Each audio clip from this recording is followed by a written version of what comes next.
Yeah, but we can hear her. I mean, Yeah, I am hearing her hear perfectly well. I am hearing her perfectly well, Ekaterina, I mean. Yeah. Thank you, Pedro, for confirming. And Charles, do Yeah, you hear me? I hear you. Yes. I hear you perfectly fine. Margaret? Yes. I think we are live already because it says that it's been Yes. transmitted YouTube. Hello, everyone. Hi, everybody. Okay. Hey, hi, everybody. Hi, everybody also from Europe. From Africa. Yes, from Russia. I'm from Hong Kong. So we are 4 minutes to go with this webinar. So we are just waiting 6:30 with Indian time. It will be exactly 3 p.m. European time. So we'll start by 6:30. So we have 4 minutes to go. More attendees to join at the moment. So we are just waiting for them.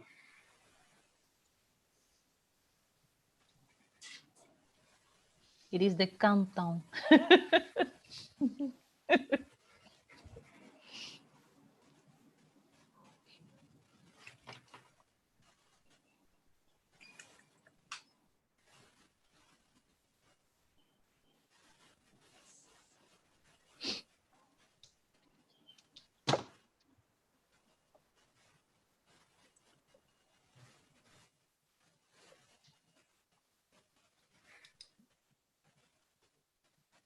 I see a message in Good evening. questions and answers.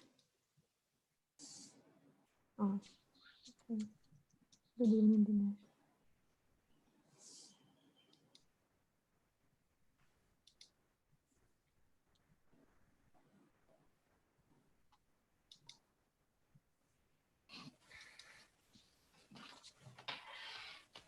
Now our webinar is live on YouTube as well. So we are being watched on YouTube as well. That's great. Yes.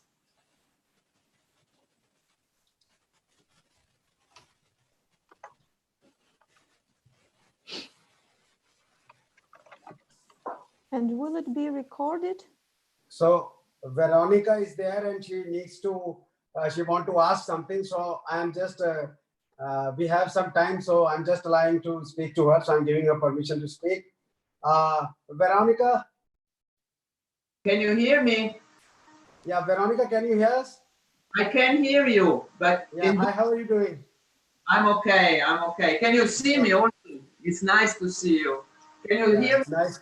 So can you see all the panelists here at the moment? Margaret, Ekaterina, Samir, Pedro, and Charles. Okay, good. Good. So I will unmute your voice, Veronica, just to proceed with the webinar. What did you say? I will mute your voice to continue with the webinar. Go mute So it. you can just hear us, okay? Yes. Hello, Veronica. Nice to speak with you. Hi there. Ciao, ciao. Bon dia. Buon dia. No. Ciao a tutti.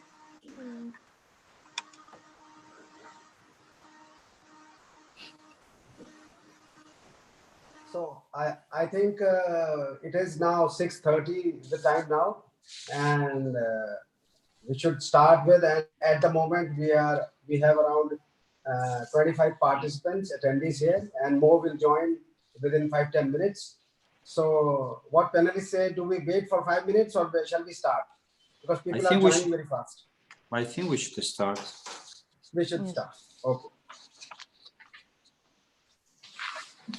Okay.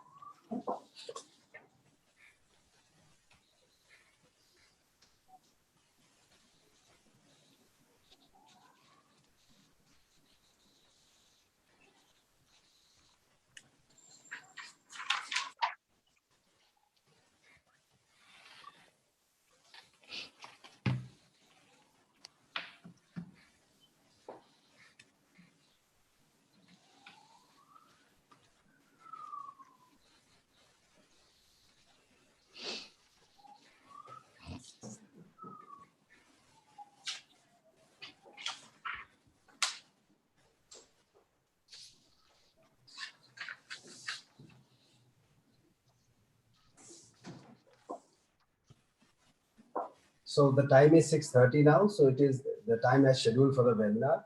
So we are opening our webinar.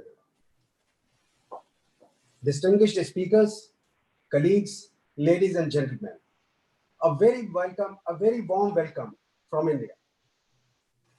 Thank you, all of you, for joining us for this webinar on global economic and regulatory landscape post-COVID-19. This webinar is organized by India Jurists in collaboration with AEA. AEA is one of the largest network of lawyers, of international lawyers and law firms. Other than AEA, we are in collaboration with Justinian lawyers. It's another network of lawyers.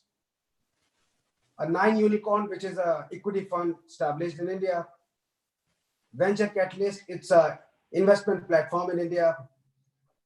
Shark Ventures is provide seed funding to small companies. And My Place Co-working, which is one of the leading startup co-working spaces, providing co-working spaces in tier 2 and tier 3 cities in India. Once again, very warm welcome to all of you. Friends, we have very interesting and very diversified panel with us today to really give you an insight about the global economic and regulatory scenario post-COVID-19. So I would first like to introduce the panel to you before going on to this webinar. So our first speaker is Pedro Beltran, who is president of AEA, Justinian Lawyers. He is bringing insight to us for European Union. And I know Pedro has traveled more than 100 countries, and he is a person who has met a lot of people across the world. So he is a right person to give us insight on the European Union. Welcome, Pedro. Welcome. Thank you very much, Samer, for inviting me. So, second speaker with us today is Margaret Gallo. She is the founder of Margaret Gallo and Associates. She will be giving us the insight on Africa continent. I hope this continent has a lot of potential, and we'll be coming to know many things about this during this session. Welcome, Margaret. Thank you. Bon dia. Hello to everyone. Third speaker with us, covering another space, very important place in this world, is Russia. So we have Ekaterina Markova, CEO, CapitalShore. So she will be giving us his aspect on regulatory and economic landscape from Russia point of view. And it is also a very major player in the world economy and world politics. So welcome, Ekaterina. Hello. Hello, everybody. Another speaker we have, Charles Stowe. He is partner with Ella Cheong and Alan Chiu. He is from Hong Kong, China. He is a partner dealing with a lot of corporates, and he will be giving us insight from that part of the world, which is a very important part. And everybody is looking towards China and Hong Kong and other places, how the world politics, world economic goes that way. Welcome, Charles, to this webinar. Thank you, everybody. We have a speaker, Barbaros Karaahmet. He is Chief Operating Partner with Herrick, New York. He is also the head of Turkish practice of this law firm. Herrick is one of the major law firms in US, and they have a lot of offices in various other countries. Barbaros will be joining us in a few moments. He is having some meetings, so he will be joining us in some time with us. So we'll welcome Barbaros when he joins us in some time. So this is me, friends. So I'm Samir Rastogi, Managing Partner in India Jurists. So we have office in Delhi, in Bombay, in Gurgaon and other places, and hope to interact with you during this webinar. Friends, it is indeed pleasure to have all of you here. We are joined by, this webinar has a registration of more than 172 people. The people are from about 25 countries and more than 50 cities, which makes it a truly global webinar. I think we will be having a fantastic discussion and insight into this webinar. And we'll definitely solve the purpose of this, conducting this webinar. Friends, if you see on your screen, what are the topics which we are going to cover this webinar?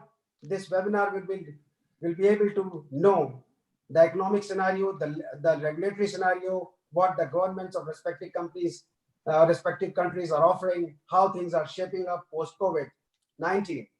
So all these things we are going to see in this well. So friends, before I call our first speaker, Pedro, I will quickly run through you about India perspective on COVID-19, how India is done, what is happening in India. And I think the participants from India would know, but for the international audience who have joined from far off, there is a small glimpse what India is doing. So I'll finish it very fast so that we can call on Pedro immediately. So this is Samir Rastogi presenting you the Indian perspective about COVID-19, how India has shaped that. So friends, as of now, this is the situation of India. We have a population of 130 billion people.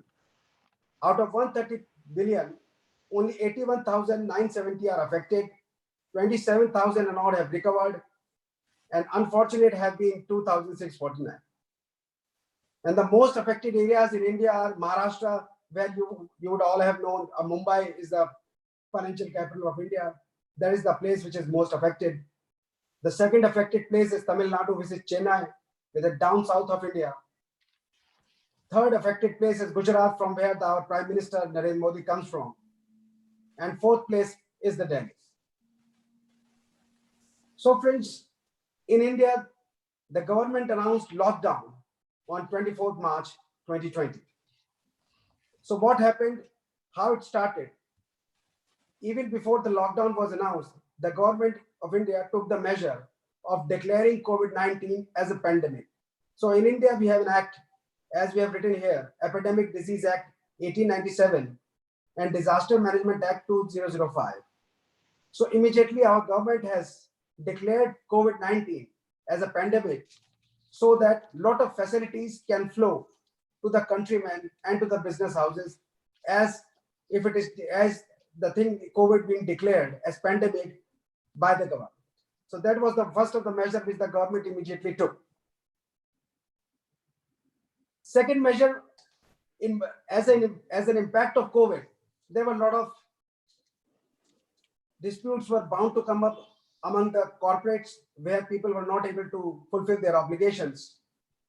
So the first measure which government has taken, government itself has notified that wherever the government contracts are there and the people are obligated to supply something to government, they can invoke force majeure. As per Indian law, whether COVID-19 would fall under force majeure or not, that's a legal debatable thing and depends on case-to-case basis. But however, government has taken forward a step and declared it that you can claim force majeure and none of the company or individual who is dealing with government would have any problem. So now, as far as economic things concerned, few days back, on 13th May, the government has unveiled a package of $267 billion to bail out the country from COVID-19 situation. And there is a huge booklet to it, what all benefits, measures are given to the companies, and still it is being unveiled. As we are talking, the ministry is spelling out the benefits to the country and to the businesses. So those details can be sent to all the panelists and the attendees who are there by email. So at the moment, I can tell the $267 billion stimulus package has been given by Government of India to cater to uphold the economy and the people, which is itself is 10% of the country at the moment. So what this whole amount which government has given is totally directed towards land issues. If you are setting a business, doing businesses, there should not be any land issues. Business should be smooth. Labor related, the money should go to the laborers.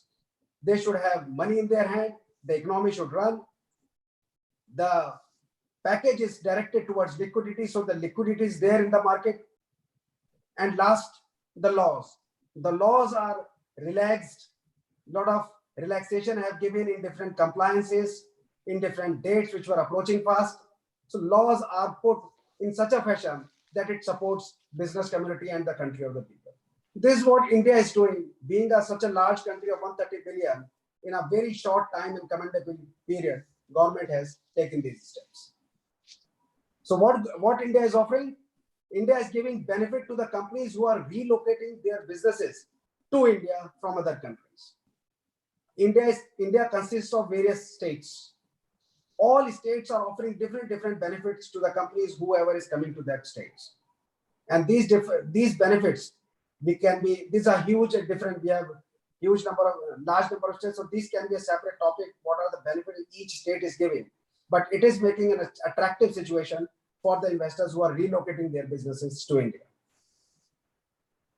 The ease of doing business government is offering. In World Bank, they have taken a huge jump in the ranking of the World Bank. So ease of doing business is definitely happening in India. And concession, if you manufacture things in India, a lot of concessions are being given. Make in India, the government is propagating make in India, self-reliance. So in short, these were the things about India, which I say that these things were measures and small. It's a very snapshot just to take it very fast review. I think question and answer we can take after our in Q&A session.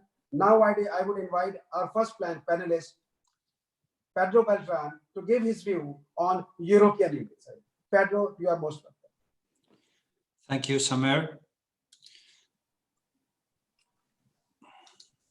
I would like to share my window, Samer, if it's okay. Okay. Well, I'm speaking on behalf of the European Union, especially. And this is a very important moment for the European Union because we just are facing a big crisis when the United Kingdom has left the European Union, where 27 countries now, the second economy has left.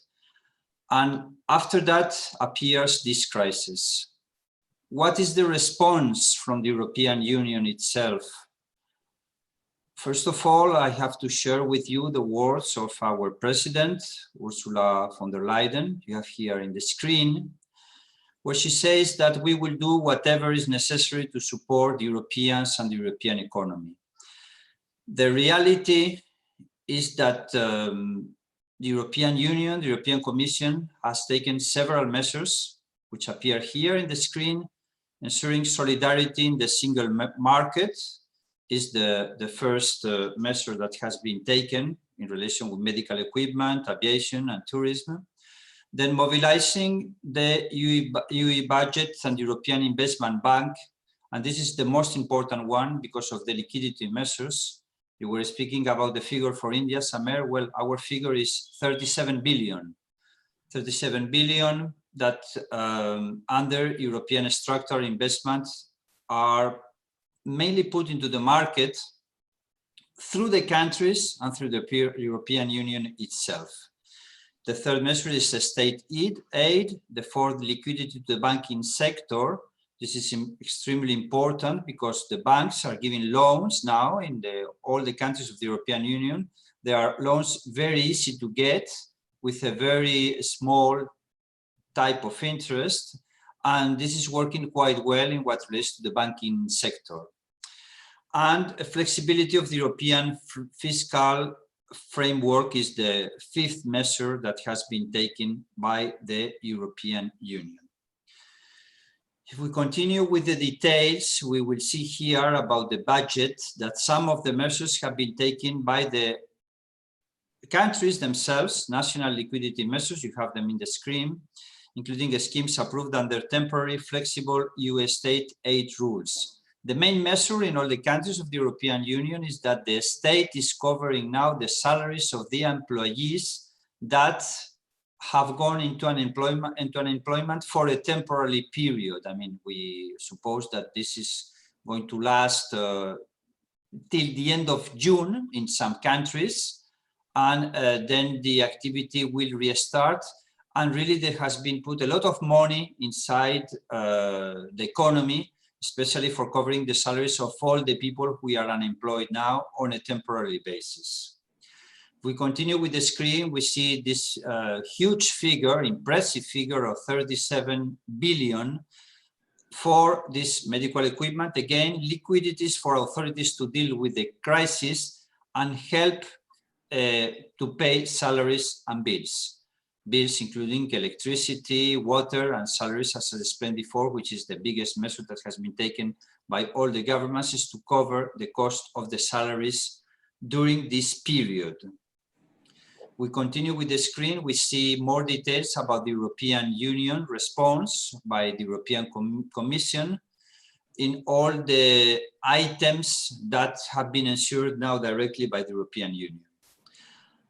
And then we have the map of Europe, and we can see here which countries are more affected. Well, it's very well known that Italy and Spain were the first and the worst affected. And as you see, we have France, United Kingdom, you have Germany also, Russia. We have a speaker, Ekaterina, will speak about Russia. Of course, Russia is partly European. And Turkey, which is in a very small part European.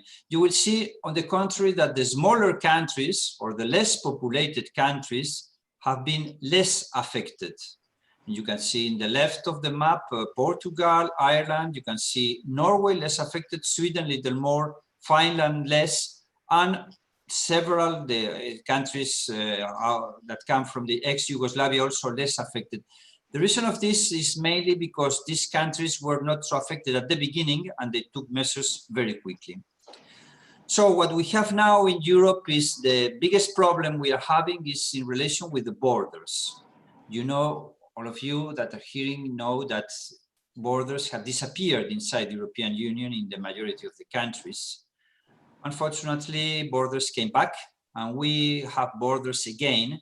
And especially countries such as Spain that is taking measures against foreign travel. Now foreigners are allowed to enter Spain, but with a quarantine of 2 weeks. Similar measures have been taken by other governments. This is going to affect very much the European Union. We are in the verge of a very big crisis in which we will see whether the euro remains or not, and whether a strong unified economy can remain or not. This is the focal point now. Obviously, the countries of the rich of the north are richer than the countries of the south in Europe. We can take Germany, you can take Holland, Belgium. In the south, we are poorer. Spain, Italy, Portugal, Greece. And the most affected countries are Spain and Italy. So they are the ones that are going to need a lot more money from the other countries. And this is what they are claiming. And it is not so clear that several countries are prepared to pay for the crisis of the South. When I speak about several countries, I mean in particular Holland. It seems that Germany is willing to help, but there is the essence of what is going to happen with the European Union. Are we going to be able to continue as a country, as a big state, really, with what we're supposed to be, with one single economy, with one single currency, or this crisis is going to affect us so badly that the euro might disappear and the borders will come back and we will have again isolated countries? That will really be a pity after so many years advancing. Just a few days ago, it was commemorated 70 years of the starting of Europe as the project of Euros as a whole and as a whole state. So I am a big believer in the importance of Europe as a whole entity. So I hope that really we can fight unified all these countries against this crisis, and that measures will be taken by all. Borders in economical and personal terms will not remain, will disappear again because we have reinstated them. And Europe will still be a focal point in the economy of the world. I don't want to take more of your time. I will be happy to answer your questions after all the other colleagues have spoken. Many thanks, Samir. Yeah. So, Pedro, what do you think in Europe? Which are the main countries in Europe which would be playing major role in development of the European Union or in business context or dealing with the companies across the globe? Which are the main countries in the European Union which would be the main countries who will lead the business? Well, it's obvious that the main country in the European Union is Germany. That is completely clear. Is the main focus of the European economy. Our second most important economy, the United Kingdom, has left. Then we have France. France is a little in the middle between North and South. France is a country also with Latin language, Latin character, and but France has to play a very important role. And of course, we have strong economies like Holland, Belgium, that has been very badly affected by the crisis, is the one in a per capita basis, the one that is affected more in the world, not only in Europe. So these countries, the economy, the role of Germany Germany has to play a role, obviously, but I think we should play this as a whole. These are the measures that have been taken by the European Union. Just remember, from the outside of Europe, some people don't see it so clearly this, but we have an European Parliament. The European Parliament makes laws that are compulsory for all the countries, and the power inside the European Union lies in Brussels and Strasbourg. I mean, it's not really, the countries cannot do much about the economy, and they don't have even their currencies, they don't have their central banks. And let's hope anyway that this remains so. Good. Okay. So I think, Pedro, you have given an insight as how European Union or European countries are looking towards to deal with this situation. And we feel that similar kind of steps have been taken in India as well, same kind of measures India has also taken up, and we see a lot of synergy with that. So I think, thank you, Pedro, and we will take up questions in Q&A sessions in the last of this webinar. So Thank you very much, unshare your screen. At the moment. Okay, I will.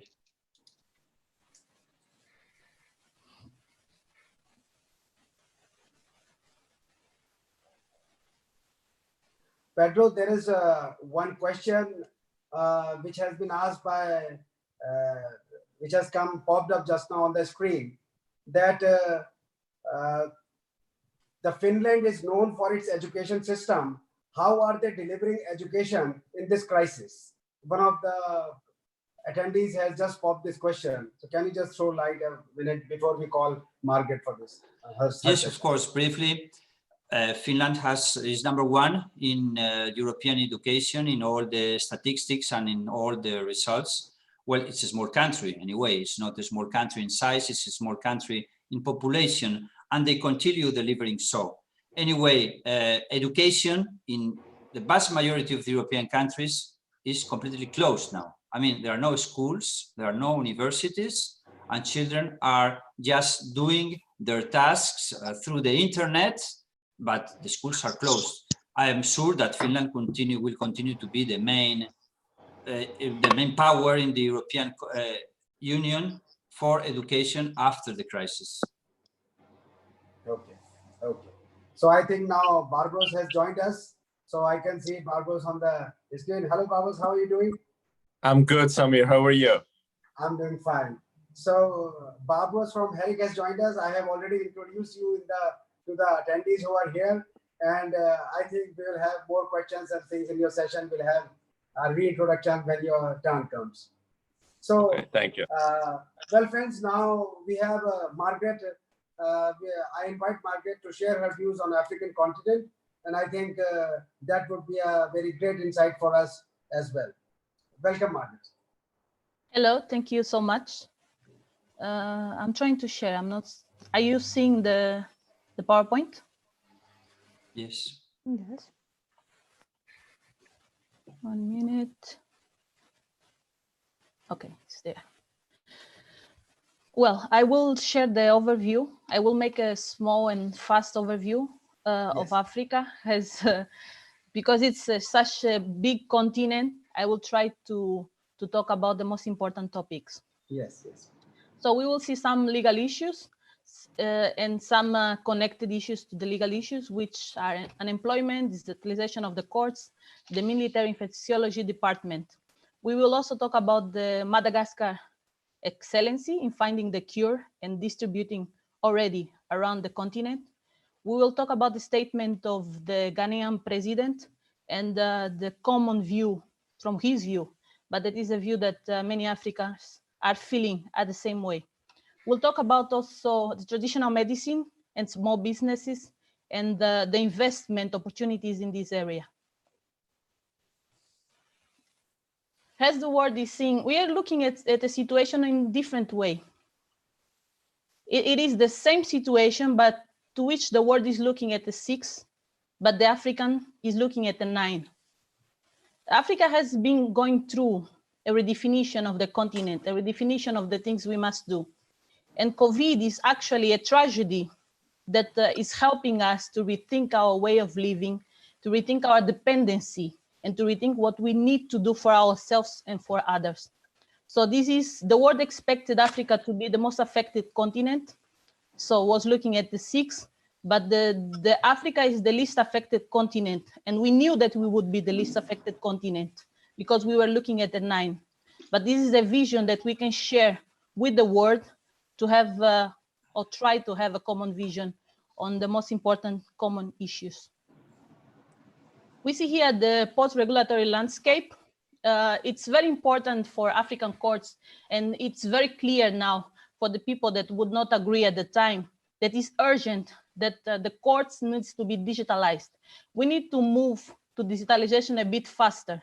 And during these days, we saw how important the professions were and how slow it was for lawyers and for judges to act, but due to the lack of digitalization. We see here also the need of having new regulations from issues of remote working, commonly named as working from home. We will need new legislation, but we will also need new statutes at the major corporations. We also see an increased recognition, or at least we feel that there will be an increased recognition of the online degrees. In many African countries, and this is also around the world felt, is that online degree don't have the same weight in finding employment or in finding recognition or respect as a degree obtained physically in a university. Different as this situation may feel, every degree in 2020, everywhere around the world, will be a partially obtained online. And we're seeing it now. We normally have even seminars physically, but we're having now a webinar. So this is something that we will also need to rethink about the recognition of online degrees, to which some African countries don't even recognize those degrees formally. We'll have continuous investment in technology and infrastructure. Some things that were being done before is the acquisition of satellites. We saw Rwanda, we saw countries like Angola and Nigeria having satellites. We will have also the need to look at logistics in a more serious way if we are to move from macro focused business to micro focused business, because this is the only way we will help African families to have a reduced dependency or corporation or on other nations. And this can only be done if we connect the African cities. And this is, we have the need to a bigger infrastructure when it's needing to connect the other cities and to connect also resources. Here resources, we talk about resources because the continent has everything, but Africans, they don't connect resources between each other. The percentage of connection of resources is very low. What actually happens is that Africans trade with other nations more than they trade with each other. This needs to be rebalanced. Yes, we need to continue to trade with other nations, but also we need to trade between ourselves. And this can only be done if logistic, infrastructure, and roads are taken in a more serious way in connecting African cities, where the small businessmen can play a role. We also need to, we will have also an advanced platform for entrepreneurs to exchange resources, lifting of custom duties. Some Africans in the West Africa, some countries in the West Africa already start doing that. Angola is not part of that commission, but this is something that should happen to the whole continent. And we should have free movement of people. In many African countries, Africans don't need visa to go, but there are still many African countries that Africans need visa, and they stay in a long line to acquire a visa to go to another African country. This is something that needs to be retaught and need to be reestablished to a more free movement of people within the continent, like the EU model. So the actual model that we have within the African Union is prejudicial to the medium-sized business and to the small-sized business. And what COVID showed is that these people need to have opportunities to work for themselves instead of depending on the government or waiting for help. And the system that needs to be changed in order for this to become a reality. Something that has been discussed but has not been taken seriously is the creation of within the Ministry of Defense of every African country to have a department of infectiology for research and development. This is something that we have in Europe, that we have in USA, that we have in countries like Brazil, but that it's not a reality in many African countries, and that with this pandemic situation should be taught with more seriousness to have a department for research and development. I decided to, because it's such a huge continent, so I tried to pick the two oil giants and make an analysis of what has been done right and what has been done wrong, which is also the behavior of many African countries. We have here Angola, which is a subpopulated territory. It has only 26 million people. It has dependency on oil. It doesn't have a mixed economy. It has the dependency in oil. It has just opened to tourists, but it's something very recent. It was very difficult to obtain a visa to go to Angola in the past. It has a dying maritime industry. The maritime industry is dying because there were things that were supposed to be done in the private sector, but did not happen because it was very difficult to invest in Angola, which is not a reality now. In Nigeria, it has the strongest economy of the continent. However, it has a population of plus 200 million people. I remember a few years ago, I checked the Nigerian population. It was 88 million people, and now it's plus 200 million people. So the population is growing very rapidly, but it has a territory which is only 74% of what the territory of Angola is. So you can compare the 200 with 26 million and try to compare the territory and imagine what one and the other has a disadvantage. However, Nigeria has a mixed economy, and it helps to be the strongest economy in the continent because it has oil, a strong petroleum industry, but it also has a strong mixed economy, and it keeps on moving. What we will see in Angola, for instance, is that the property price will suffer a negative adjustment. We will have also investment in the transport industry with the participation of small business. This is what I call as ideal, and this is what I see as happening, and that's the only way to move forward. Something positive that happened and will keep on growing is the entertainment industry, which is very weak in Angola, but that is started with the right foot. I believe you all have heard of the Kizomba movement. Almost every country in the world now has a school of Kizomba.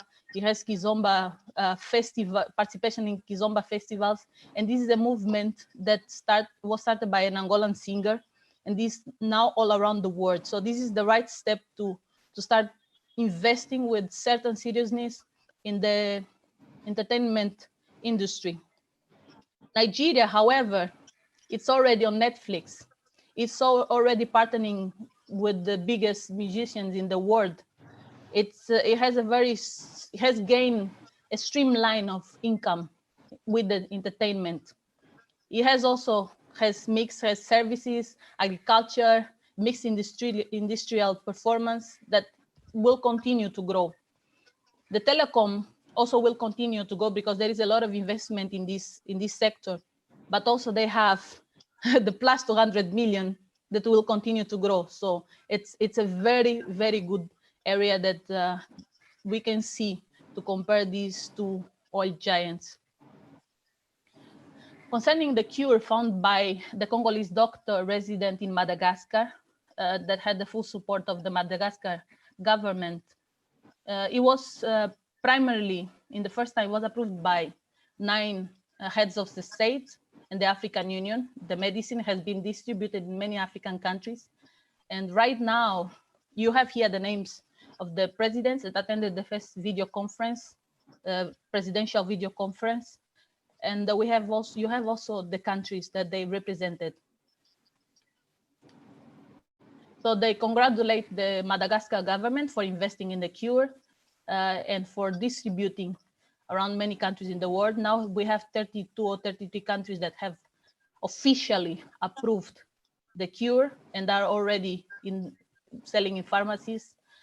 We have the this video conference took place on the 30 April 2020. They discussed the ways to combat the disease in Africa, the recognition of Mana-COVID, the name known in Africa, or COVID organics, has referred in many European media.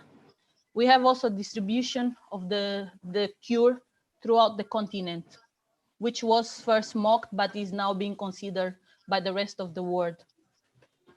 We have here an economic shift that Africans need to be changing, especially after the post-COVID situation, which is to move from minerals to startups and integrated business. We cannot continue living on minerals. We need to focus on local entrepreneurship. And this is only possible if some things are put in place.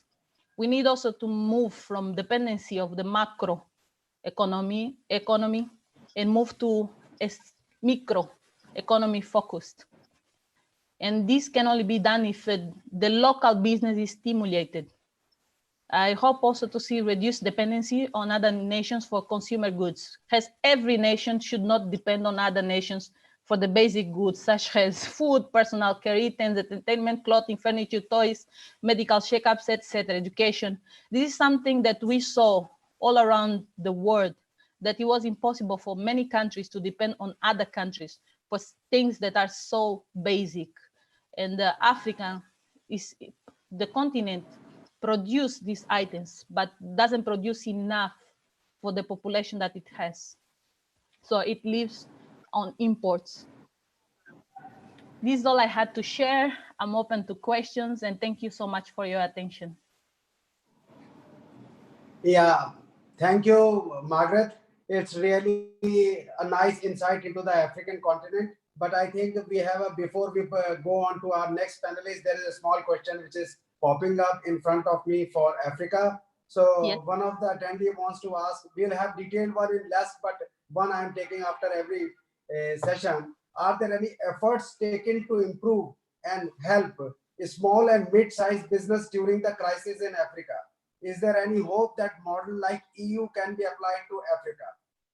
This is a common vision that I hear from people that are working to many African governments and from common citizens.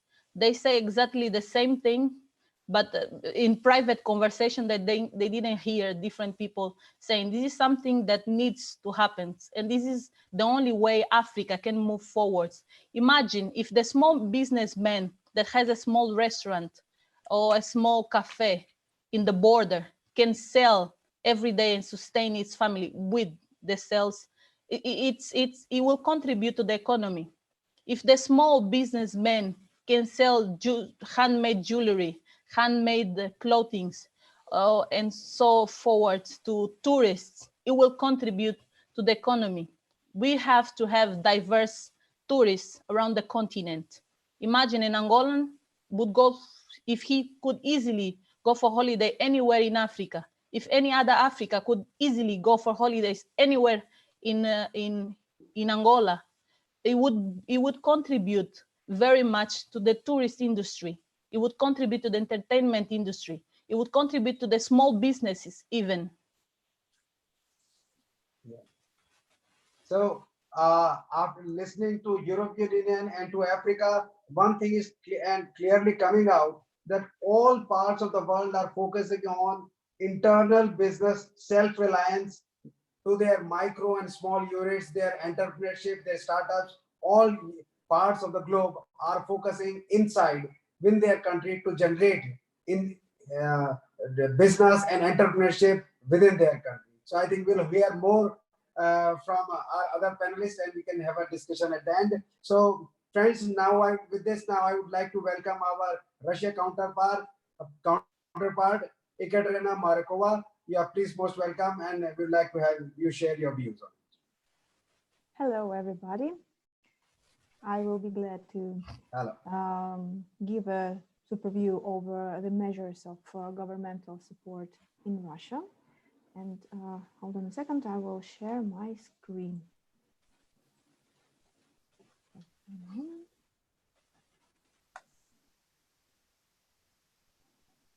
Yes. So actually, I will start with the limitations in Russia during this pandemic, which actually started on March 25th, when I think you have to be a bit louder. They're not. You have to be a bit louder. Okay, I will try to speak louder. Is it good Yes. enough now? Do you hear me clearly? Yes, Okay, we can hear you clearly. Yes. Yeah, bit. thank you, Charles. Yes. So the limitations in Russia started on March 25th, when the president spoke to the nation and announced the regime of non-working days. And this regime actually is focused on the following: prohibition of functioning of companies and natural persons doing business. These days are not considered as weekend days and public holidays, which are known to Russian legislation. And the main idea is these days are not considered as force majeure circumstances. And the salaries during this regime are to be paid in full by the businessman. Exceptions, refer to the companies which have to operate during this limitation period in full. It is about continuously operating companies, medical companies, food and basic need companies, emergency work companies, and emergency maintenance and repair companies. So they were not seriously affected by the introduced non-working days regime. And also like federal bodies of state power, regional bodies of state power, local government bodies, and mass media production companies were also not seriously affected by these limitations. They were free to define themselves how many staff do they need and what will be their way of conducting business during this time. And while I was preparing to this conference, the president spoke to the nation again. It was on May 11, and he introduced another package of limitations and support measures, which are just announced. There are no special laws or decrees of government, but it is sort of a roadmap for the further regulatory framework in Russia. So since May 12, the non-working days regime is to be ended. And since that time, regional bodies of power, of authority, shall define themselves what will be the limitations and measures of quarantine or so. And also, people over 65 years will still have to maintain an increased safety regime. Also, he announced a few measures of support referring to the most vulnerable categories of people in Russia, people who lost their jobs, people who have young children, and a few others. And referring to the business support measures, it was announced that there could be given loans in order to pay salaries, but there are many limitations towards implementations of these measures of support. And basically, they are available either to small businesses from affected areas of economy, or to major businesses, which are called systemic organizations. These are big corporations like Gazprom, Aeroflot, and other well-known big corporations from Russia. And in general, my presentation refers to the measures which have been introduced since the end of March, and they are already enacted in most of their aspects. But what I'm going to say now is that most of those measures, well, they refer to a small and medium-sized businesses from affected sectors of economy. Small and medium-sized enterprises, SME, as well, the abbreviature says, they are in most cases divided by the groups like medium-sized, small-sized, and micro enterprises, depending on the average number of employees and their income during the previous period. So in order to get the actual help, normally the company has to be a small-sized enterprise and also has to be from the most affected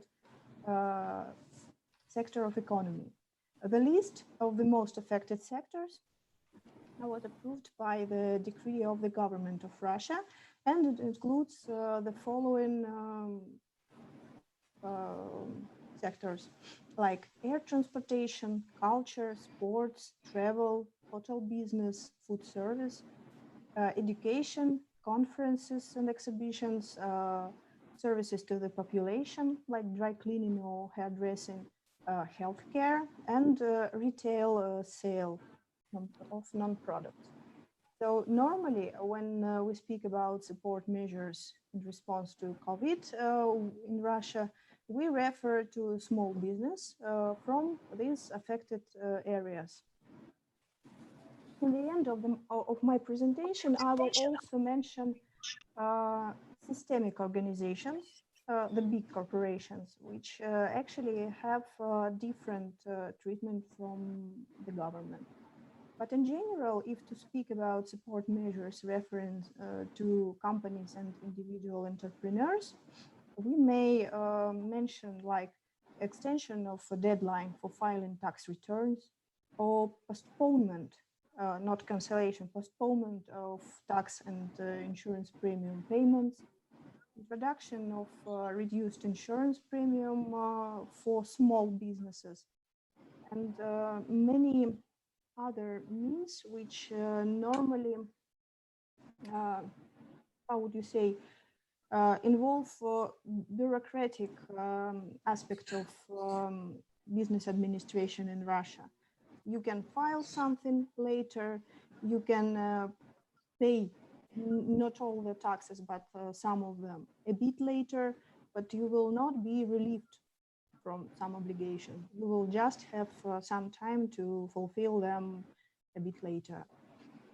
And also considering the financial assistance, which is again available to small businesses from affected sectors, we can also mention interest-free loans for the payment of salaries, and assistance of the authorities in payment salaries, again, for small businesses from affected sectors.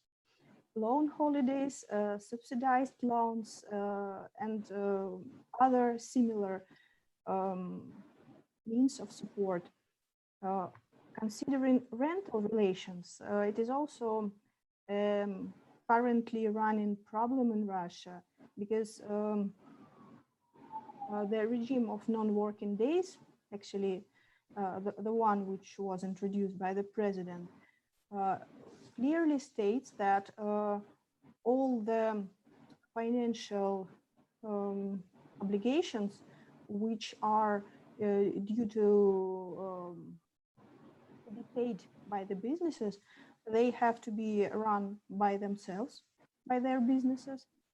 And for example, if some business is having a rental contract and the limitations state that the business cannot be run by the company, anyway, rent in full, salaries in full have to be paid by the business. Only a small part of Russian businesses is entitled to get the financial assistance from the government. And considering labor relations, measures of support include, for example, possibility to hire foreign nationals without fulfillment of obligations to get some permissions or visa or so. So in general, from this point of view, there is not much of assistance.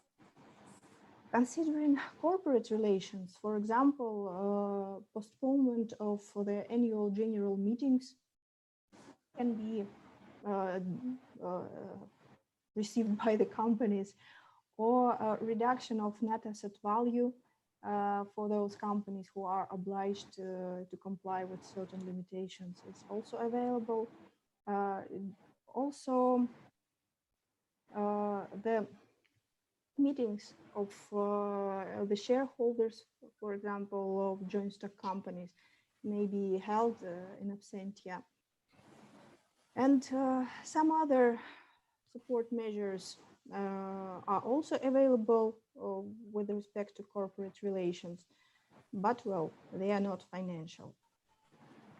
Considering support for companies and individuals, what can also be added? For example, a moratorium on tax inspectorates in 2020. But again, not to all companies, but only to those who are acting in the most affected economy sectors. Extension of the validity period of licenses and permits, also available, or moratorium on initiation of bankruptcy proceedings. But again, referring only to small businesses conducting business in the most affected sectors. Some other means like, vehicle inspections can get extension on applying new rules or so, but it is not that essential as the actual financial aid again. One of the important things which is done, for example, is postponement of Russian software pre-installment on technical devices, which is postponed till the next year. And also, of course, there are many measures stated in relevant laws refer to government procurement. Those contracts to supply something to the governmental bodies and to the interest of the state. For example, increased advance payments up to 50% according to the contracts to supply those goods, or relaxation of security requirements or so. There is quite a number of measures which will actually help companies conducting their business in connection with, well, government procurement. Considering individuals, we can also refer to the measures of support for the unemployed persons, but the maximum unemployment benefit is about 12,000 Russian rubles. Just to understand, well, the digits, €1 currently costs about 80 rubles. So if you will divide 12,000 to 80, you will understand that there is not much of help towards unemployed persons as well. But considering the level of salaries in Russian regions, it can be considered as, well, more or less decent possibility for people to, well, continue during the quarantine measures. Also, most of the support measures towards individuals, they refer to payments for people who either lost their jobs or having small children, and that is why they will be having some governmental support. Also, loan holidays are introduced to individuals, but again with certain limitations.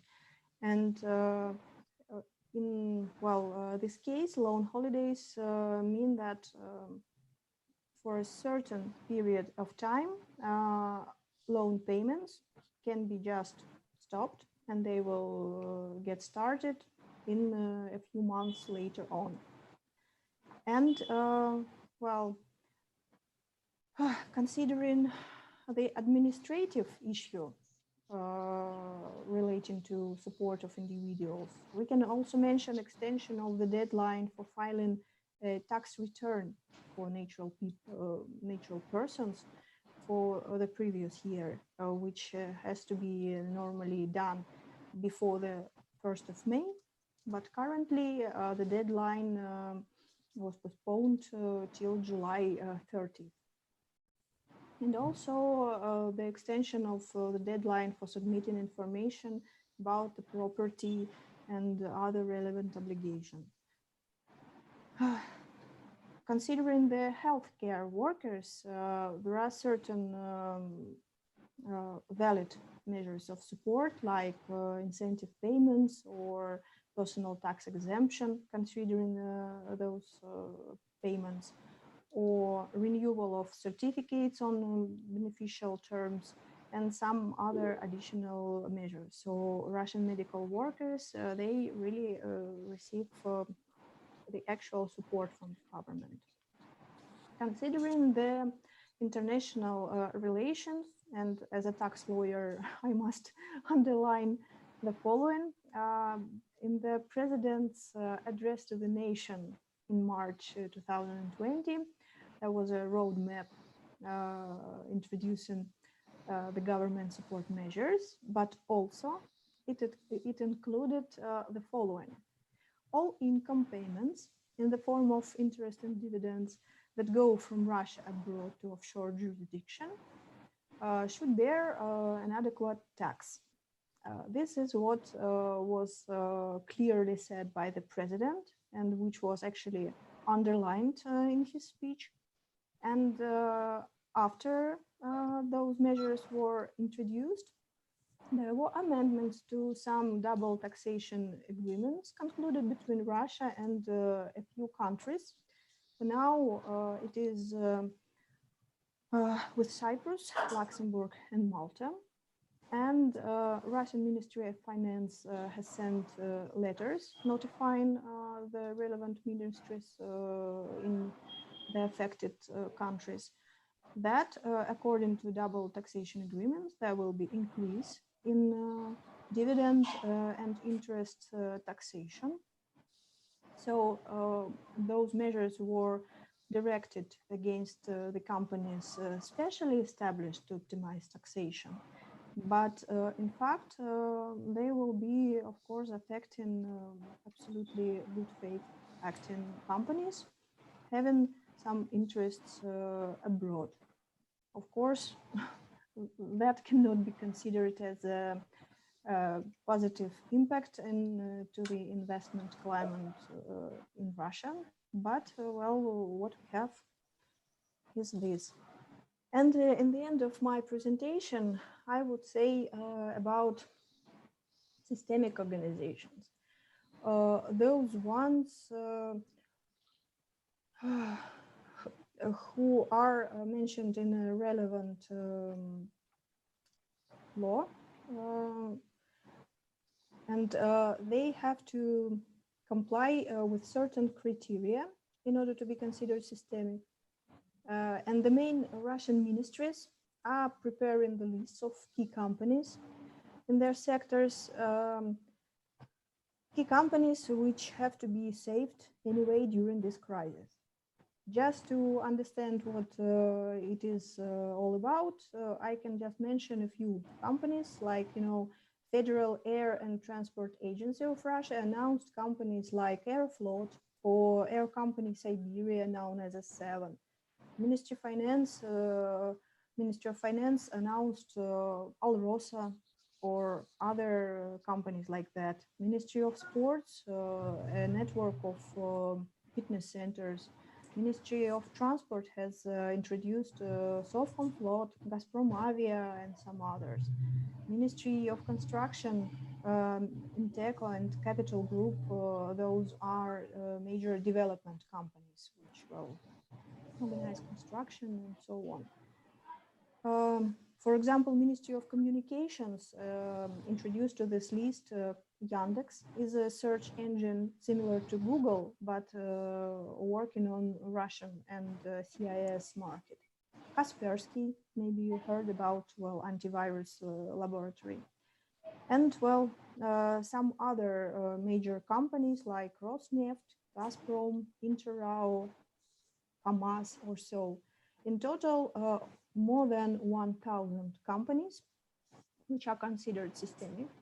And those companies are getting the actual support, subsidized loans for working capital financing, additional aid to the affected companies based on certain case, and financial assistance in conducting their business or so. But restrictions are also shall be considered in this connection. They cannot be a foreign legal entity or with the capital of foreign company more than 50%. So in general, what can be said about the means of support in Russia, that they refer either to the most vulnerable categories of people, like unemployed people or having a very small salary considering the average in Russia, or they refer to systemic organizations such as Gazprom, Rosneft, and others. What is in the middle can get a small support if they are small businesses from the affected areas. But all what is in the middle, most of the businesses, well, they are passing now a stress test whether they will be able to continue to run their business or not. And my personal opinion on this matter is the following. I started my law practice in legal consultancy in late 90s. And during this period of time, I've been consulting many Russian businessmen. Mostly those businessmen who are in the middle, considering those measures of support as we just spoke about. And I must say that most of them are incredibly prepared to the current situation because they are flexible. They know that the only way of doing business in Russia is, well, relying on themselves. And I'm sure most of them will survive the crisis, of course, with some losses, but anyway, they will continue doing their business because, of course, COVID crisis is a serious test for, well, possibility to survive. But anyway, those tests were happening in the near past for many times in Russia. And well, all the businesses which were uncompetitive, they ceased their activity during previous crises. And now the best ones are conducting their business. So I hope that my speech was not considered as very negative. In general, I was going to say that the opposite. Big corporations will stay. These are the ones which support Russian economy, Russian budget, and Russian obligations towards the international affairs.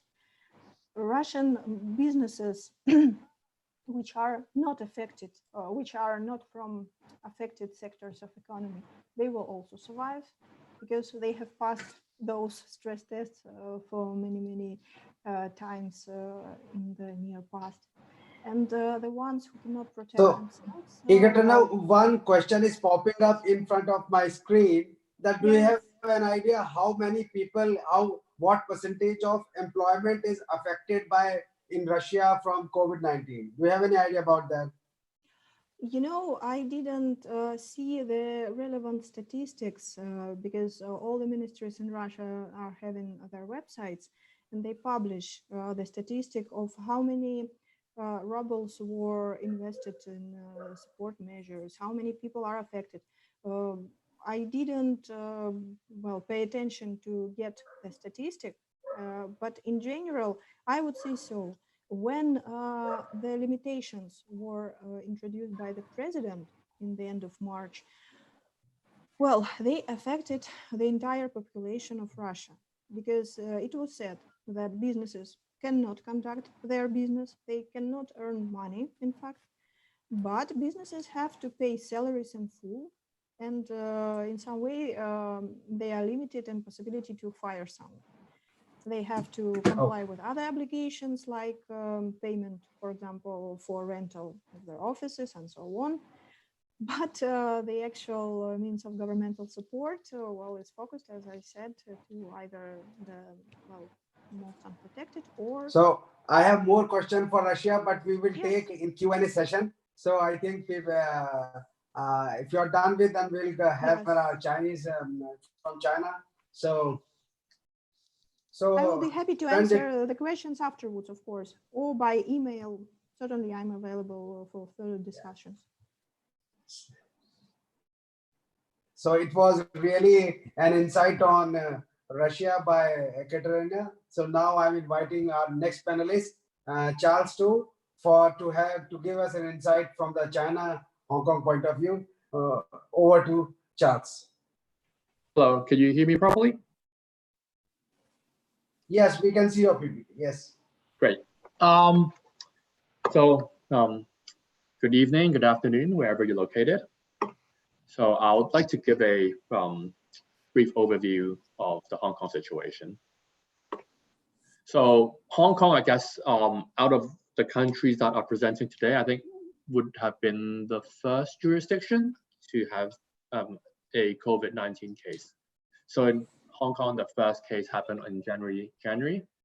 And I have to say, I think Hong Kong actually has been handling the situation quite well in terms of the number of infections. So Hong Kong has a population of 7.5 million, and there's just over 1,000 cases of confirmed cases, and over 96, almost 96% have been discharged, and there's 4 deaths.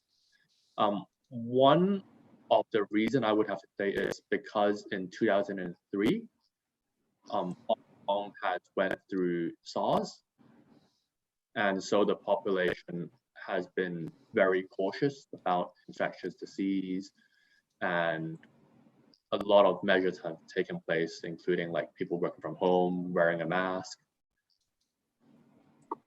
So some financial figures.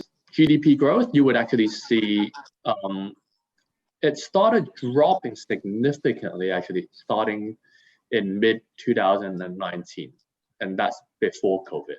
Because for Hong Kong, I would have to say it's getting a double hit from COVID, because before COVID, starting from June 2019, there started to be a number of social demonstrations, protests, riots, for political reasons or whatnot. And that has actually affected a lot of it. And while it was starting to recover by the end of December, early January, then COVID hit. So retail sector is one of the sectors that's been hit hardest. I mean, with the protests and social demonstration, a lot of people have been not going out to shopping malls, and a lot of tourists, especially from mainland China, have stopped coming to Hong Kong. So that has actually significantly affected retail sales. I mean, I have friends in the industry, and even before COVID, they were telling me that sales dropped by around 80% for the luxury end, and for the consumer products, such like P&G products, it went down by 50%. Because Hong Kong, obviously, the economy is vastly supported by tourism. So similarly for trade. So unemployment, it's been starting to pick up, and I think figures, a lot of people are saying the 4.2% unemployment rate is actually lower than the reality, because I think a lot of people are getting laid off right now, from retail to restaurant businesses. A lot of from the social disturbance, unrest last year. A lot of businesses have been facing issues, but they were thinking, well, it's going to end, it's going to pass. So they want to stick it out past Christmas, past Chinese New Year, where a lot of business typically come in. But then with COVID, obviously that expectation did not occur. And we are actually seeing a lot of clients. If you go down streets now, which used to be very busy, like Louis Vuitton, Chanel, Prada, a lot of the shops are closing. They just really can't sustain the rent that's required in Hong Kong. I mean, Hong Kong has one of the highest rent in the world. And so we've actually been advising a lot of clients on force majeure basis, on whether they could get out of rent. Obviously, multiple landlords have been offering rent concessions, sometimes half rent, sometimes more. But I think retailers are having a very hard time even just opening the shop. And similarly, we are seeing a lot of clients moving out of retail spaces, especially of MNCs. They just decided we're going to move our office out of Hong Kong completely, because partly of COVID and partly of the social unrest. So we've actually been seeing rent come down significantly for commercial property. So for clients who are renewing their rent, they're actually able to get a very good renewal rate. So what has the government been doing? Basically from January 29th to March 1st, most government offices, they didn't go to work. They were like all working from home. And a lot of MNCs especially had been following the approach of the government. So if you've been working in a bank, or most MNCs, they have asked their employees to work from home during this period. Obviously, the efficiency would have decreased. And similarly, for lawyers, it actually had a big impact, because in addition to government offices, courts were closed as well. And they were only entertaining applications. And being closed from January 29th, May 4th, that's several months of court closure. So there were no trials, and file a writ of summons. So a lot of clients who were involved in litigation or even wanted to make a debt claim against tenants or their counterparts had difficulty because you can't claim that as an urgent application. The urgent applications were basically things where if you did not file during this period, your claim would be barred. Or if it was a waiver injunction where it's really urgency. But if it's a urgency for a business to claim a debt, that would not qualify. The court did explore remote hearing. So as part of the committee member of the InnoTech committee, we're actually having a lot of meetings with the judiciary on whether remote hearing is possible. And the government has actually recently introduced a law tech fund. So they're granting around $6,400 for a law firm if they have less than 5 lawyers or less to purchase IT.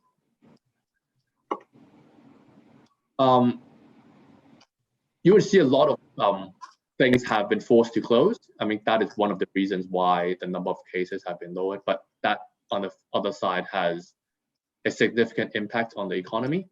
So the government ordered all bars and clubs to close from April 2nd to May 7th. And for restaurants, you were not allowed to have anyone sitting on the same table if you had a table 5 or more people. So you had to restrict yourself to 4 or less. And each table had to be separated by a distance of 1.5 meters. And the restaurant could only occupy at 50%. So a lot of restaurants had difficulties operating as well because rent is extremely expensive in Hong Kong. And even if you were able to have people lining up outside, running your restaurant at 50% occupancy rate basically meant that they weren't even able to make their rent. Similarly for students, all schools were closed from January 31st and it's still closed. So schools are gradually opening up in June. And during this period, classes have been conducted by Zoom. And this has an impact on families because if all the children are at home, then some parents might find it difficult to go to work. And in addition to restaurants only allowing to serve a maximum of 4 people per table, there was a social ban in place where you could only have up to 4 people in a public place. So you can't have any large gatherings. And it effectively closed its borders. So anyone coming into Hong Kong right now, you have to be subject to a 14-day quarantine. And it's a mandatory quarantine. So if you came in now, you would have to wear a wristband, which is linked to your mobile phone. And you have to tell them, basically, for the next 14 days, I'll be at this hotel or I'll be at this residence. And they have a GPS checking that you're there. And at random times during the day, they'll send you a message and you have to respond within 10 seconds on your mobile phone saying, yes, I am where my mobile phone is. And there have been, I mean, compliance now has been a lot better because at the very beginning when they introduced this, some people were trying to figure out ways to remove the wristband or try to play around with the system that they could go out. And some people have been found in breach and they basically imprisoned for jail sentences to show that it is being taken seriously. And even right now, borders are closed between Hong Kong and the rest of mainland China and Macau. And given that there is a lot of commercial activity between Hong Kong and mainland China, this also obviously has a big impact. So number of visitors effectively have, I mean, there's around, I heard around 1,000 visitors to Hong Kong right now. every day. Basically, Hong Kong residents returning back to Hong Kong. Charles, sorry to interrupt. I am having a very interesting question popping up on my screen. Someone is asking how the Hong Kong government measures taken are different or maybe different than the mainland China. Can you just give some reference to that? Sure. Just to give a bit more context, Hong Kong is obviously part of China, but it operates under a completely different system, from even the legal system to its how it's governed. It has a lot of autonomy to decide how it runs. So, for example, Hong Kong runs on the common law system, and mainland China runs on the civil law system. Hong Kong has its own court system, and basically all of its policies are basically separate from mainland China.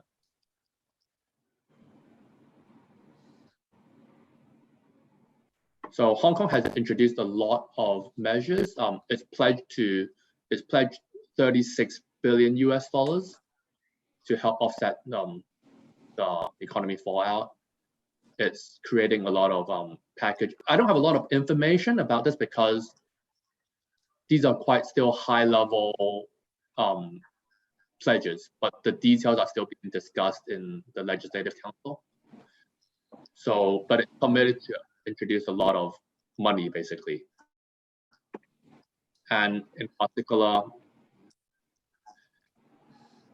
they're saying they will subsidize employers for employees' wages for up to 6 months, for 50% of an employee's wage, capped as a subsidy of $2,400 US per employee. So if you had let's say our firm, we have around like 30-ish employees. So on this subsidy, we're getting around $200,000 US. So I think it's a significant help for employers. The purpose of this is to ensure that companies could still continue to run and therefore will not fire their employees. Otherwise, if a lot of companies closed, it would be very difficult to start the employee back, the industry back. And there's relief for different sectors. So there are subsidies focused on the tourism industry and for fitness centers. So I saw one of the questions earlier. I mean, tourism, obviously, so that is being hit very badly, given that nobody's traveling. But in addition to that, there are a lot of sectors like retail, fitness centers, or even the entertainment field. Actually, we have a lot of clients who are in the entertainment field, and obviously, due to the inability to gather, basically all the entertainment industries are closed, and they're not able to make any income at all. So the government is introducing relief in those areas as well. And for SMEs in general, they're offering a lot of guaranteed loans.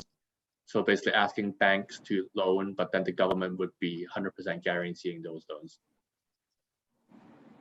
And for individuals, extended the tax payment by 3 months.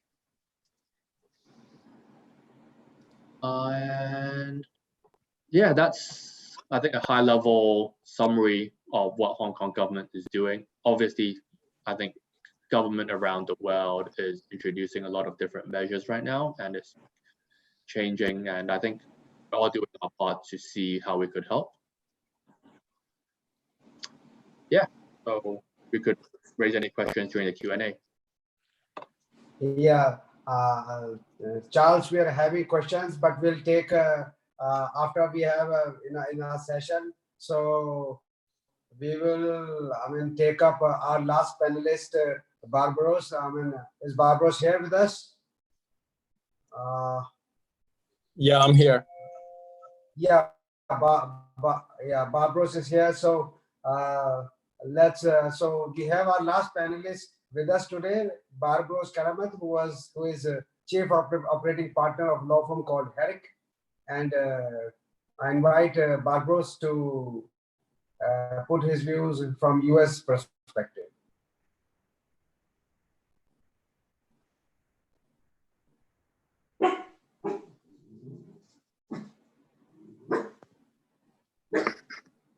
Can you see my presentation? Yes, we can see. Yes. Oh. So, you know, I guess the good thing about being the last speaker is I have to be very efficient. Everybody's attention span is probably wearing thin, and I can overall situation. So Barbaros, we are going to have a lot of questions from US, for US. I guess that's a good thing. So I'm wearing two hats, which is, you know, I work now, I manage the firm with 130 lawyers. So I assume most of the attendees are lawyers. So it's a different world for us. I keep saying that we're lucky because we're not dentists, so we still can make money. In the other way, all of a sudden, you know, you turn yourself into a virtual law firm. And it was a quite ordeal for us. You know, we have partners as young as 34, but going up to 75. Not everybody's technologically savvy. So it was an adjustment to turn into a, what do you call, overnight virtual law firm and still service the clients and still expect to get paid on time. So in that sense, it is an adjustment. I feel like I work longer now than I did at the office. So, you know, while we deal with our challenges as a law firm and trying to be in front of this situation, and we're also trying to manage, you know, the client's needs. And that's definitely has been a challenge because nobody has ever experienced this. So we're learning it all at once at the same time. I'm having some technical issues. Hold on one second. I'm just going to. Okay. Because my laptop stopped working, but I shared the screen on my iPhone. So with respect to COVID, everybody's reading, I guess, the same news that we do. New York is the epicenter. So that's certainly affected our firm and our clients. Just as a brief explanation, we're number 200 in the US in terms of profitability as a law firm. Within that, we're the smallest law firm with 130 lawyers. This year, we're celebrating our 90th year. We like to keep small. We're like a mid-sized law firm. And our basically bread and butter is real estate. So most of our real estate clients, unfortunately, have been affected in a negative way, as you can imagine. And the New York City government and also the New York State government is trying to help on top of the federal government, because New York real estate is very important for many, many reasons. And but now you cannot get rid of a tenant until I think August 20th. If they don't pay their rent, you cannot evict them. After August 20th, you know, you can basically do whatever you want, but you know, you want to be mindful of what everybody's going through as well. You can't just say, I want my money and I'll put you out of business. So every day clients come to us and saying, you know, how do I navigate this? And the way we work with our clients, and that's basically what my presentation is, as lawyers, how do we help our clients in these difficult times while we're trying to help ourselves as well? So we work with our clients is on the crisis management. Our employment department is working with basically all of our clients, because people are saying, listen, I don't need everybody 24/7 because people have different job descriptions and I don't need them now, but when the world comes back, I will need them. So how do I manage that employment issue? So we furlough people, which means basically you tell them to leave, and to a date certain sometimes, and then when the world comes back, you will rehire them. And there are unemployment benefits that are available. As you guys probably heard in the news, we have 33 million applications for unemployment, which is higher than any other time in the US history. So that is a problem. And I think that's one of the biggest problems with the economy, because by the time all those people are re-employed and the wheels start turning again, it will be some time. So we work with our clients, and we have this presentation. I'm happy to send it to you, whoever you want, after the webinar. So employment is definitely a big issue. You tell them what you can do, what you cannot do. You don't want your clients to be subject to lawsuits. If there's any discrimination, you're telling certain people to come to the office or certain people to work, and you're basically cutting the rest of them. So we work with our clients to come up with the right way of handling that. Then we have many corporate clients. Some of them are public, some of them are private. We talk to them about corporate governance considerations, and tell them, this is how you have your annual meetings. These are the public health guidelines that you have to comply with. There are certain disclosure obligations, and naturally, everybody talks about financing. You have to talk to the banks if they have restructuring issues. Just to give you an idea, our law firm, I believe, hired 11 new lawyers within the last 4 months, just in the bankruptcy and the restructuring group, because the economy is going to a different phase, and most of our clients work with banks, and the banks are getting nervous. When the banks get nervous, you have to, they either pull your credit line, or they basically say, we have to come up with new terms if you want us to help you support. And that's something that certainly keeps us busy. And naturally, our insurance department is quite busy, because everybody's looking at various insurance options that they purchased back in the day. I don't know how it works in other countries, but in the US, you have a business interruption insurance that supposedly helped you with times like this. But, as I said, nobody has seen this coming, and nobody has ever experienced this. So most of the insurance coverage, it depends from policy to policy, but is usually not available based on my understanding. And then there are other versions of insurance coverage, which is the contingent business interruption coverage. And we represent sports teams, for example. We're the lawyers for Yankees and Mets. So our sports law department is now working with all these team owners as to how to minimize the damage, how they can come back into play, so to speak, and because their revenue stream is extremely interrupted. And then clients come to us and say, listen, I made this contract right before COVID, or I had this contract for the last 2 years and I'm happy to do it, but I cannot perform my obligations. I have to be able to revise them. And the number one question I'm sure you all ask is force majeure applicable to this or not? Does it fall into that? You have to look at every facts and every situation carefully. And we have a lot of international clients as well. And there's this paycheck PPP program that everybody talks about, at least in the US, where the idea is the government, the federal government, is basically telling, I don't want you to fire people, and I'm happy to give you loans that I'm happy to forgive if you actually keep the same head count as last year. I mean, there's a whole formula to that, but we know many clients who successfully were able to get this loan, and everybody's calculation is different.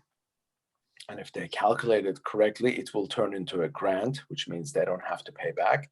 And if some portion of the loan is not categorized as a grant, then it will be a very low interest rate loan that you have to pay back.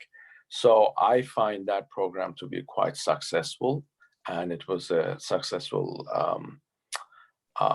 initiative by the government.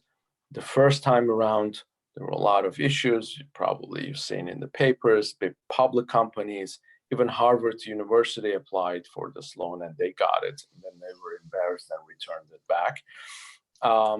Because there will be an audit at the end of the day when you say that, you know, I want to return, I think that I qualify for a grant, and then they will come back and study your papers and then say, you know what, we don't believe that you qualify for a grant for 2 million, but you'll qualify for a grant for 1 million, whatever.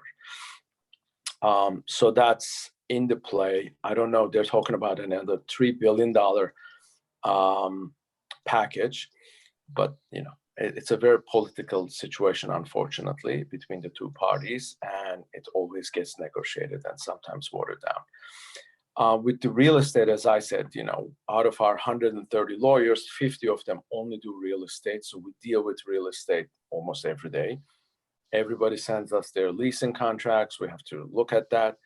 As I say to our clients also, you know, this is temporary. Hopefully when the vaccine comes out next year, if sooner, even better, that I believe that, you know, the world will go back, maybe not to the same extent.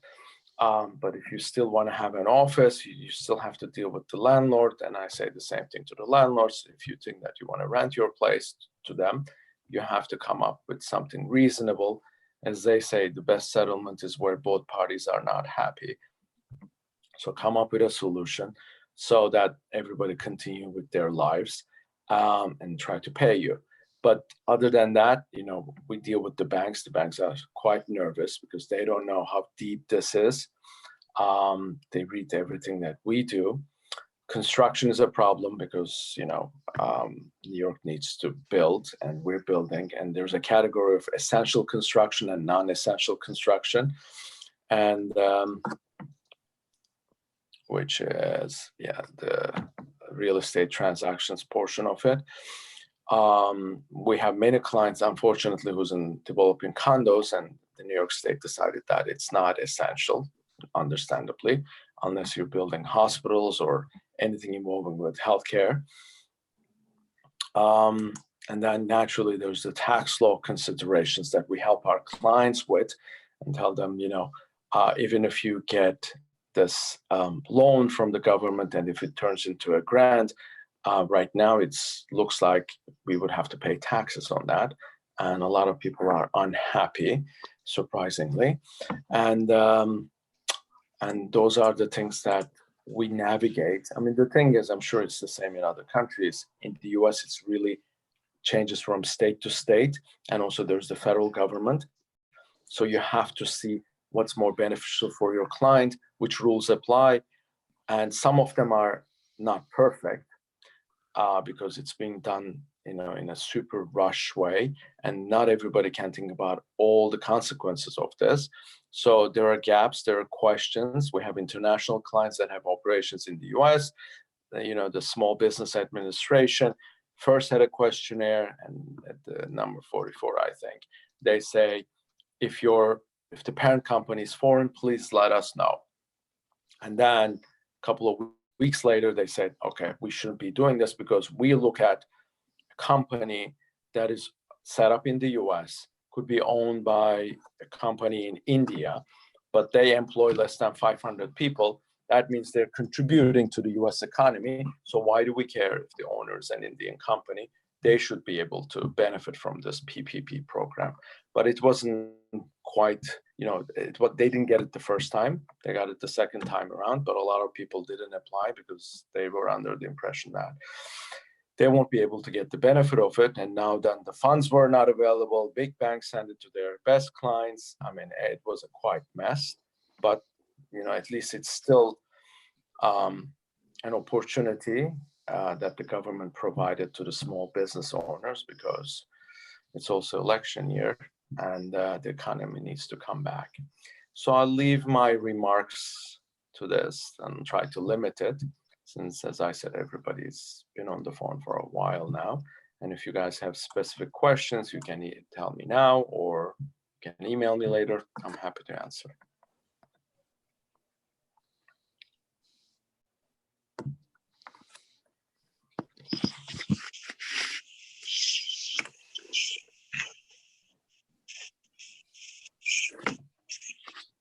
Amir, please turn on your microphone.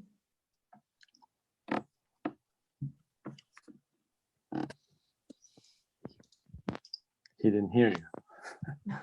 Samir, please turn on your microphone.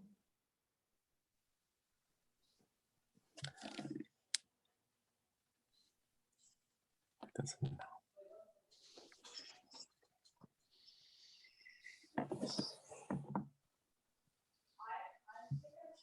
Good, no questions. That's even better.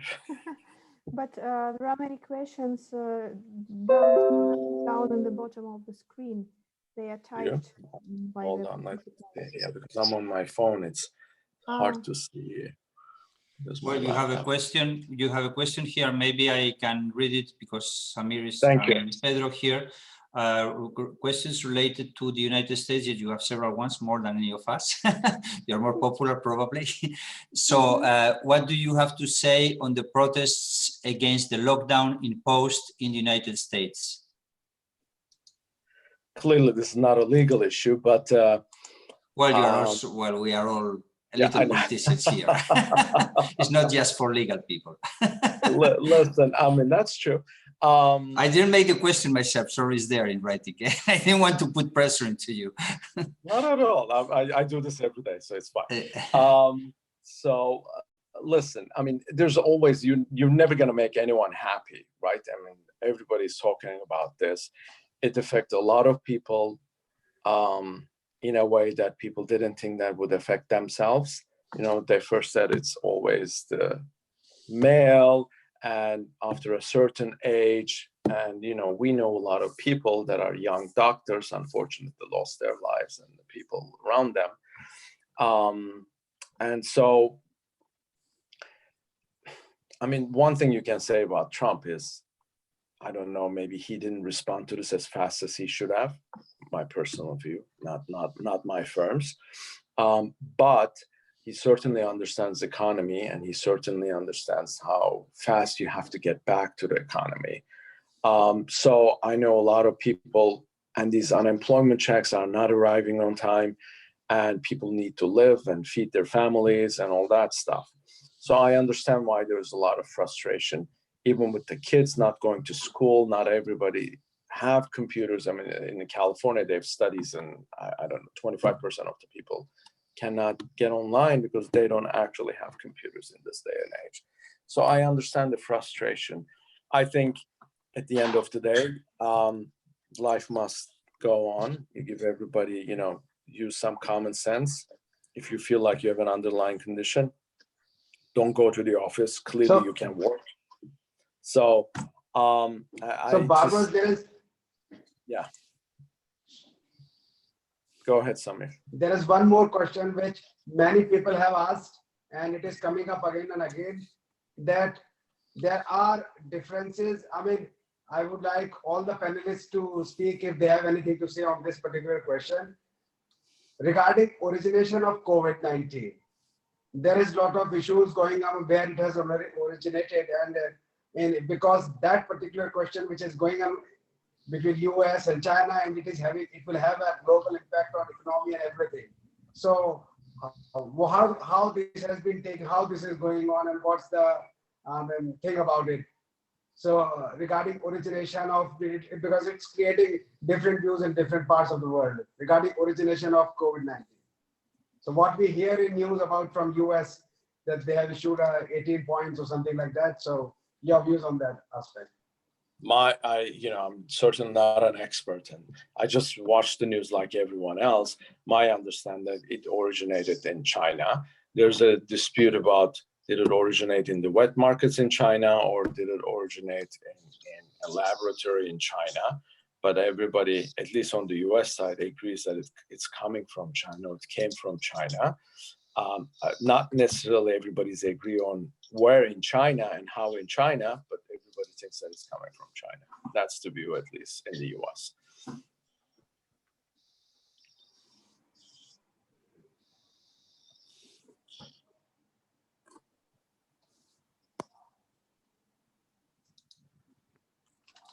There is another question here. There is one more question related go ahead, Samir.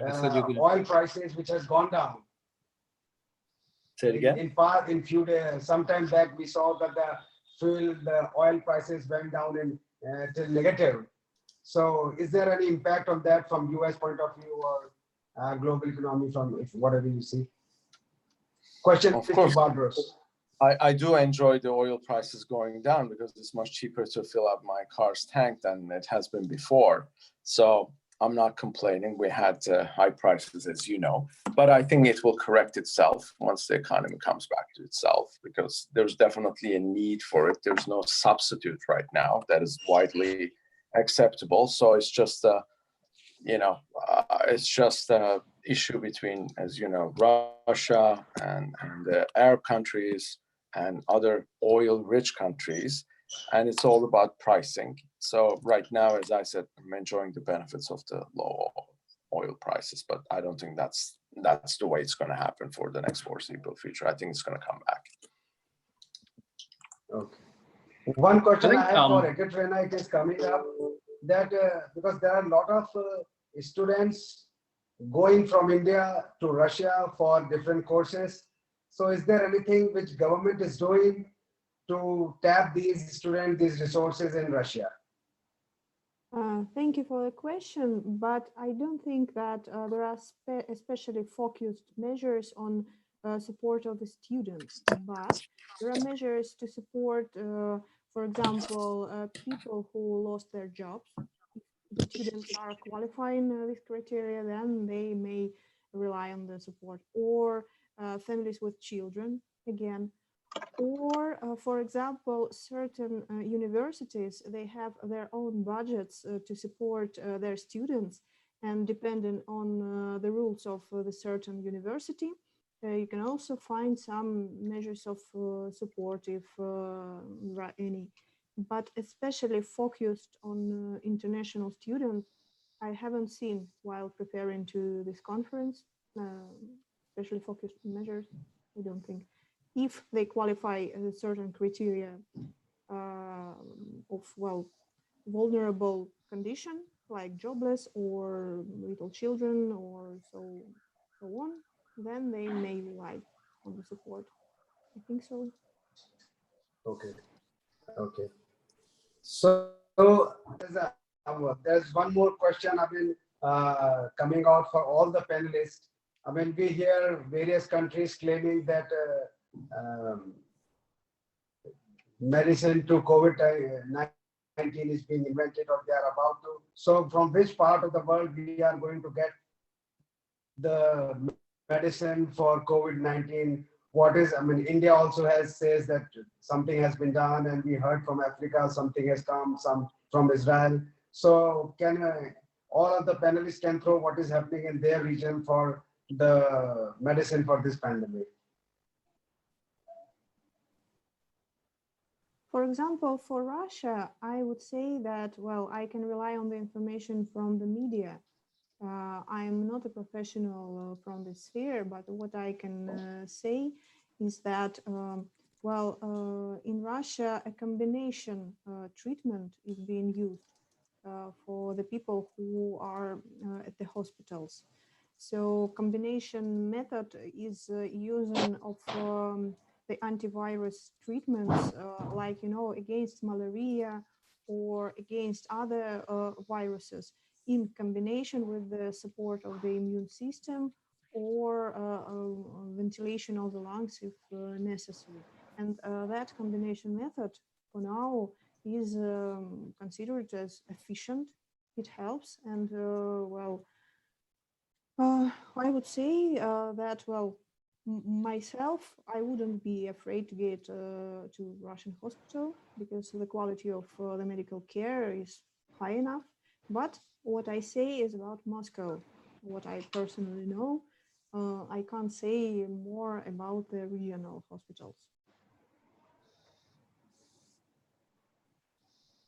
Maybe somebody else would discuss it. I think I will give some input on that because I'm getting a lot of questions. I will not get into the medical stuff because it's difficult for me to give all the details. But the cure is based on artemisia, And I think no one is better qualified than the country that discovered the cure and is distributing the cure. The cure has been recognized by many African countries. They are as sovereign as any country in the planet. And therefore, I think under their sovereignty, they have the right to recognize or not any medicine. And that has been happening in many of our countries. I've seen many times a list of medicines that would not be consumed in the country. This is something that every country does. And at this time, with this particular situation, the mana COVID, which is the most common name used in Africa, and the name used abroad, which is COVID organics, it is well accepted. It's on consumption already. It's giving good results in Africa. But I think the president of Madagascar is better qualified than me to give more inputs on that. And there is a video on YouTube, but the video is in French. The video is on YouTube, and he gives all the details about the COVID-19. I believe there should be another video from the doctor himself, but there is the video of the president that he gives the interview. He answers many questions of the journalists, and he gives all the inputs. It's based on the artemisia, and artemisia is now being studied in Germany. Is being accepted in Asia, in many Asian countries, slowly. So the cure is there for whoever wants to take it. No one is obliged to take it. I know I bought the tea. We're already taking one once a week for precaution. This is something that you may or may not do. It's our own choice. But the information is out there. It's no secret. It's out there. I'm not sure about the distribution from Madagascar, how it would happen as they're dealing between governments now. I hope it gets to the point that we, common citizens, can be able to order this medicine or not, because it's not a medicine that is, there is a need of prescription. I mean, the Chinese people have been taking this as a tea for 2,000 years. It's not something completely new. In Angola, it had another name for many years. It says cura tudo, which means cure all.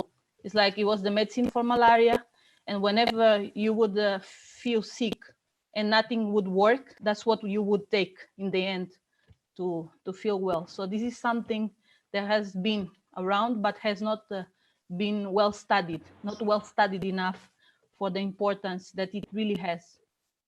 But I advise everyone to see the video of the president, which is the official position of his government.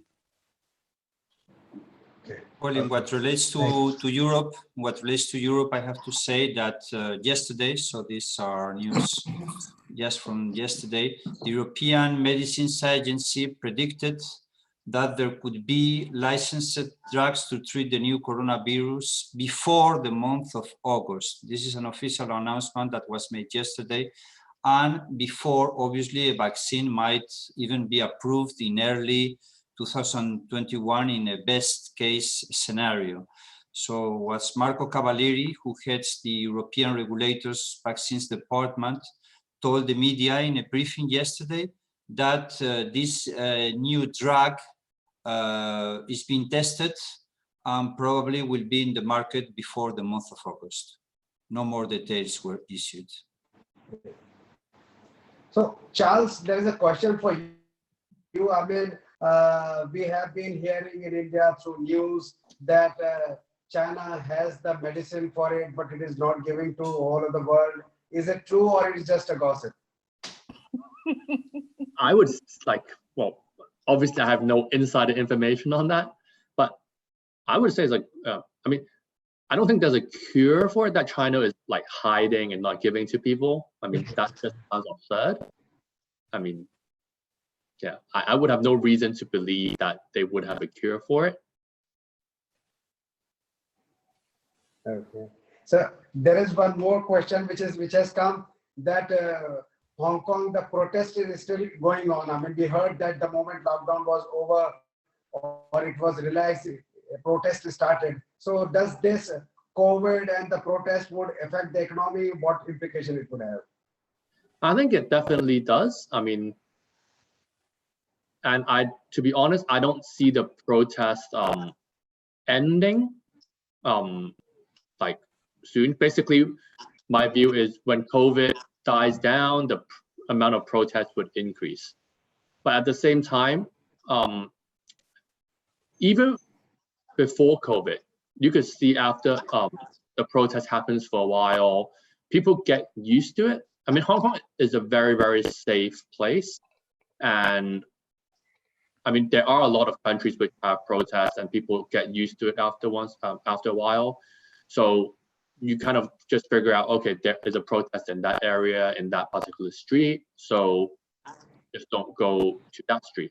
I mean, obviously what the media shows on the news about the protests being very dangerous and people don't go out, it's overblown. I mean, I'm sure if all of you have protests in your countries, you know that the media portrays just the juicy part where there's actually people protesting, because it's not entertaining, right? It's not news if you go a street that actually everyone on the next street is just still going shopping and still going to restaurants and meeting friends. So I think if it's just a protest, on the long term, it's fine. I mean, even during the protest, you just make sure, okay, let's, because there will be a protest in that particular area, so let's just meet somewhere else. I think the damage actually came a lot more from the media portraying how bad the situation was. So we had clients who would be like, oh, I don't want to visit Hong Kong, or could you meet me at the airport to sign some documents? But we're saying it's fine. I mean, I was doing, for the large part, I was actually doing my executive MBA program here, and we had classmates flying in every weekend from different countries, and we still go out for drinks and dinner, and life goes on as normal. So I think if it's just a protest, people would get used to it and things return. Okay, great. I mean, questions are coming on, but we are approaching time. So before we close down, we will have a last question to Barbaros. So do we have Barbaros on our line? I think Barbaros are we having him? So he's not here, but I will. Yes, I'm here. I'm good. Yeah, he's here. Okay. Yeah. So Barbaros, from US point of view, many people are asking that we are hearing business relocations by many large corporates from one particular region to other regions. So do you see from US perspective, have you come across your clients or companies who are thinking of relocating their businesses from China or from any other place to India or to any other place to Vietnam or any other Asian region? Is it either this is a news we are hearing, or is it reality which is going on in the minds of companies and clients? Good question. I mean, my wife does immigration law, and she tells me, she's with the largest immigration law firm in the world, and she tells me a lot of employers are actually reshuffling their workforce. But in the US, as you probably know, that Trump is trying to block new immigration or certain types of immigration, because while, you know, I told you it's an election year, but, you know, for the common American, they're not going to understand why 33 million people apply for unemployment, and now you have all these quote unquote foreigners come into a country and take the jobs of Americans that could be done by Americans. So I think the immigration is going to be challenging to the US, has been challenging during this administration. So I think international companies are looking at their global footprint and see which countries are more immigrant friendly. But also in the US, local companies are also, from what I read from the papers, not one of our clients, as far as I'm aware, are saying when the world comes back, we won't have everybody in the same place. We will make sure that everybody is dispersed. And we'll have different centers, because now the good thing of all this, if you can say, everybody had to learn how to work remotely, and that definitely creates more efficiencies for many employers. Yeah, okay. So I think we have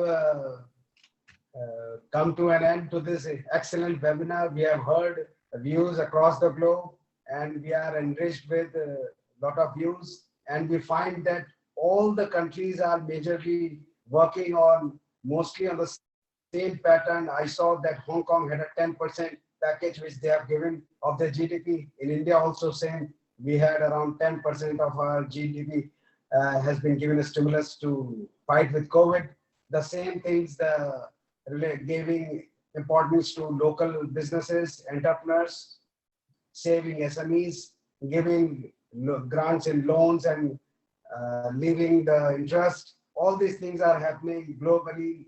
All countries are taking care of their citizens and their businesses. And I think with this, we come to end of this excellent webinar. And we thank you, our all esteemed speakers who have taken time to be part of this. I'm sure all of you are too busy, but thank you for giving your time. And most of all, I'm extremely thankful to the attendees who have joined this webinar, and they are here with us for last around 2 hours now. So thank you all of you. A very good night from India. Thank you. Thank you so much. Thank you, Thank Samir. you. Thank you for inviting organizing. us. Thanks very much, Samir. Samir and Pedro, thank you very much. Thanks, Barbaros, to Thank you for your time. Of course. Bye-bye. Thank you.